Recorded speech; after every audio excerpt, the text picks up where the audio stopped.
Jurnalis Italia Alfredo Pedula melaporkan bahwa Santiago Gimenez sudah sebulan terakhir menegaskan tidak ingin meninggalkan AC Milan pada bursa Januari. Sikap itu juga ditegaskan oleh agennya yang menolak tawaran dari 2-3 klub lain yang tertarik merekrut kliennya.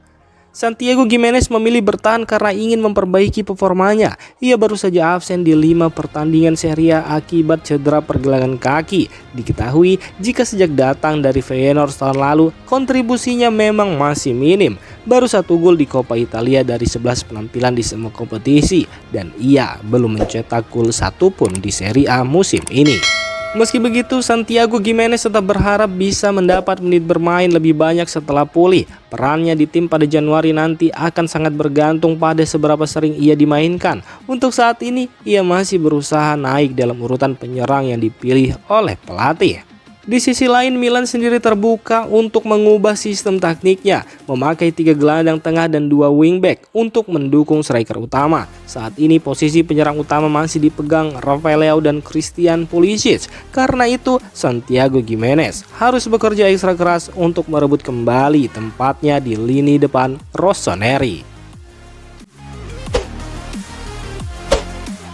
La Gazzetta dello Sport melaporkan bahwa saat AC Milan menghadapi Torino, mereka sempat berada dalam situasi sulit setelah kebobolan 2 gol hanya dalam 17 menit.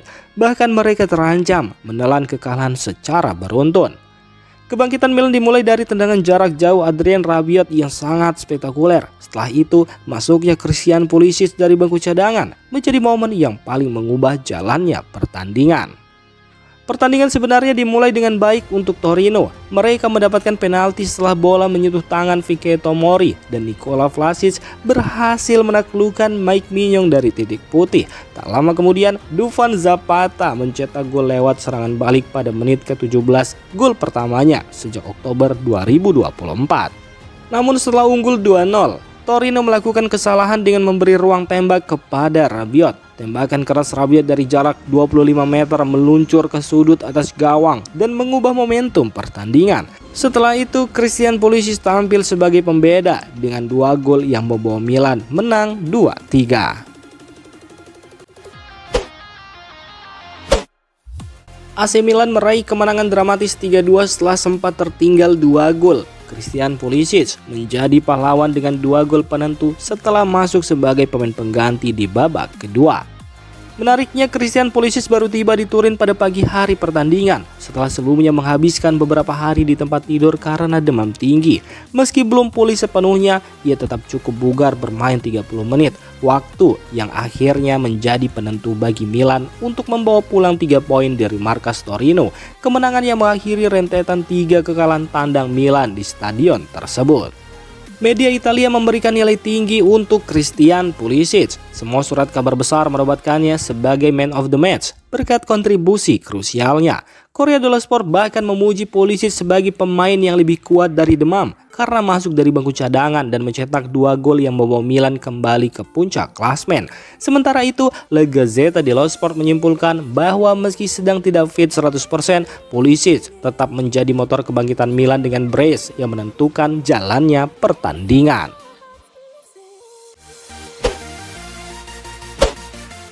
Menjelang bursa transfer Januari, manajemen AC Milan mulai bergerak untuk mengatasi beberapa masalah utama, yakni striker murni mereka yang masih tumpul dan kiper utama Mike Maignan yang saat ini belum juga memperpanjang kontraknya. Menurut Milan Vibes, seorang pemandu bakat Milan hadir langsung di Stadio Luigi Ferraris untuk memantau Zion Suzuki yang dianggap sebagai kandidat penerus Mike Maignan. Dalam kesempatan yang sama, pemandu bakat itu juga mengamati Matteo Pellegrino, pemain yang menjadi perhatian khusus manajemen Rossoneri. Jurnalis La Gazzetta dello Sport Marco Guidi mengonfirmasi bahwa perwakilan Milan memang datang untuk menyaksikan laga Genoa versus Parma guna memantau 2 pemain tersebut. Ia menulis di media sosial X bahwa Suzuki dan Pellegrino masuk dalam daftar incaran AC Milan. Guidi menambahkan bahwa Pellegrino memang ada dalam daftar target, tetapi tantangannya adalah meyakinkan Parma yang membutuhkan sang pemain untuk bertahan. Jika Milan benar-benar ingin membawanya, mereka harus bersedia membayar lebih dari nilai pasar pemain tersebut.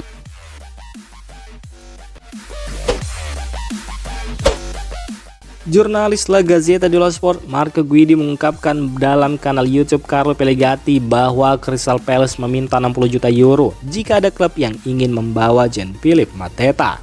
Guidi menjelaskan bahwa untuk mendatangkan striker baru seperti Mateta, Milan kemungkinan harus melepas salah satu dari Santiago Gimenez atau Christopher Nkunku.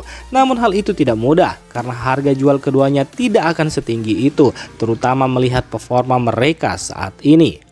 Permintaan harga Crystal Palace tersebut bahkan melampaui rekor transfer Milan. Karena itulah, peluang Milan mendatangkan Mateta saat ini terasa lebih seperti harapan ketimbang sesuatu yang realistis, mengingat biaya yang sangat besar yang harus dikeluarkan.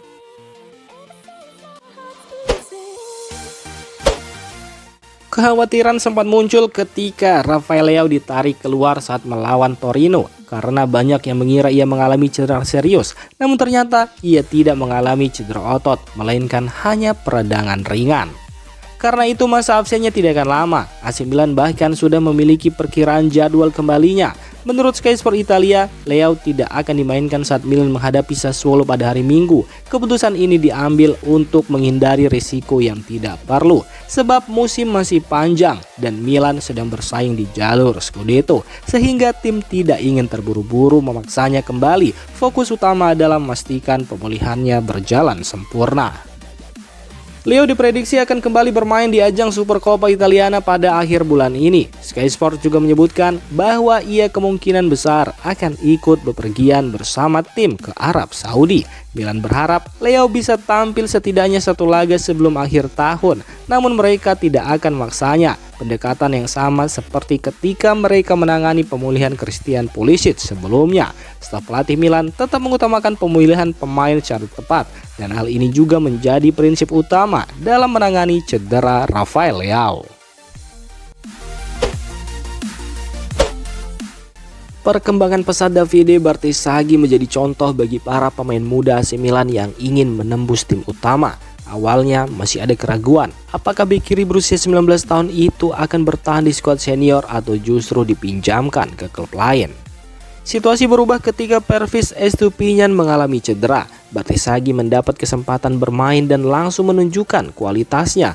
Lulusan Akademi Milan itu tampil semakin matang dan terus menegaskan kesetiaannya kepada klub.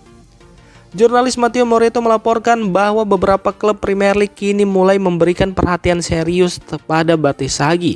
Ia menjelaskan bahwa sang pemain sudah sepakat memperpanjang kontraknya di Milan. Meski belum memiliki jaminan menit bermain reguler, Bartesaghi memilih tetap bertahan karena percaya pada proyek jangka panjang klub.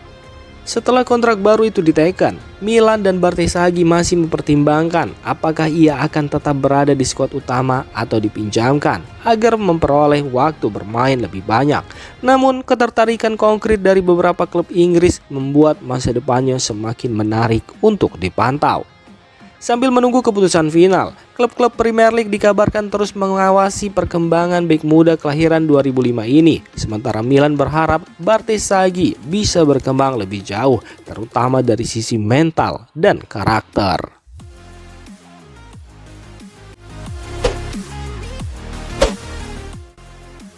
Demikian informasi dunia sepak bola terupdate hari ini.